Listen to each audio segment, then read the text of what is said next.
if you have decided that 2026 is the year that you finally learn to sing, then I want to help you do it the right way. You see, most people end up not fulfilling their New Year's resolution is because they like to start out with a lot of hype without having any actual plan. Singing is a skill that takes time to build, just like your running stamina or cooking, and all these definitely take a bit of goal setting, planning, and consistent work. I have put together a vocal starter PDF in the description below. It is a simple checklist of what to do in your first week so you don't have to scramble and wonder what to do. But before that, let's just get down to the details of how you can start singing in 2026. So before you go out and impulsively buy a microphone that may become a white elephant, there are 3 questions that you want to answer for yourself before you begin anything. So the first question is, what is your goal? So be specific. Do you want to sound good at a karaoke session, or are you trying to build a career, or perhaps just learn singing for fun? And this is important because without a goal, you won't know where you are headed. And of course, it is completely okay to change your goals midway due to changing circumstances, as long as you are still moving forward. So the second question is, how committed are you? Everybody wants to see results, but not everybody wants to put in that effort of just 10 to 20 minutes of daily practice. Are you willing to trade a little bit of scrolling time for vocal drills or exercises? And I know that life gets in the way sometimes, but what's 5 minutes a day or even just twice a week? The result you see eventually is a reflection of how much time you invest in any activity. So you need to balance your expectations with your level of commitment. And you can't expect to go from 0 to hero in a year if you barely practice the entire year. Similarly, you can't expect to be super ripped and toned if you have only gone to the gym twice this year.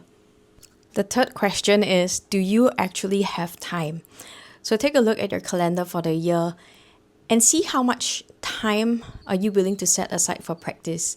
Even if it's just 10 minutes, once or twice a week, that's great. But if you're too busy and singing can't be in your top priority of things to do, then put that idea on hold until you can make time for it. Okay, so here's the part that people hate to hear, but you need to know that you're not going to sound amazing in just a week because our vocal folds are muscles.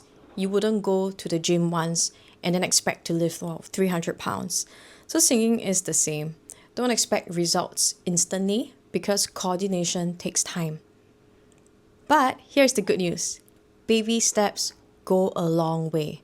If you just focus on one small thing, say for example, breathing, for a week, you are already ahead of 90% of people who quit. I'm going to be breaking down the technical side of this every week, and if you want a step-by-step way to learn, hit the subscribe button. I'd love to have you here so we can keep your progress on track. So let's talk about resources. And when it comes to learning, you have 2 paths. The first one is, if you have the budget, get a vocal coach or subscribe to an online course. This is the fastest way because, say, if you decide to go with a coach, the coach will see your mistakes before they become bad habits. And this, of course, will save you lots of time too. And if you choose to go with the second way, which is the DIY path, to do it yourself, you're going to learn yourself. Maybe because you don't have the budget, then YouTube is full of free resources. It's a goldmine, but it's also a mess. And so my advice would be, don't follow 10 different teachers because they would have very different methodologies. Pick a couple, 1 or 2, whose logic makes sense to you, and then follow their system. Also, don't be too reliant on quick fix videos. They are generally not effective for long-term improvement because they offer temporary solutions. They lack personalized feedback and do not build the necessary foundational strength and muscle memory required for sustainable vocal technique. And the most important thing I can tell you is this: be honest with yourself, but don't be so hard on yourself. You're not going to like how you sound every day. You will have good days and bad days. You may sound peachy, you may have breathing issues, yada yada. And that is not a sign of failure, but rather it tells us what you need to work on next.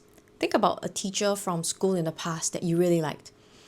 What about him or her that you appreciated? Now, I want you to be that kind of teacher for yourself. And so, your first step. So here's your first move. Decide right now when your 10 to 15 minute practice slot is going to be.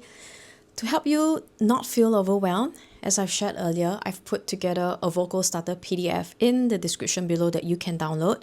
It is a simple checklist of what you can do in your first week so you don't have to scramble and wonder what to do next.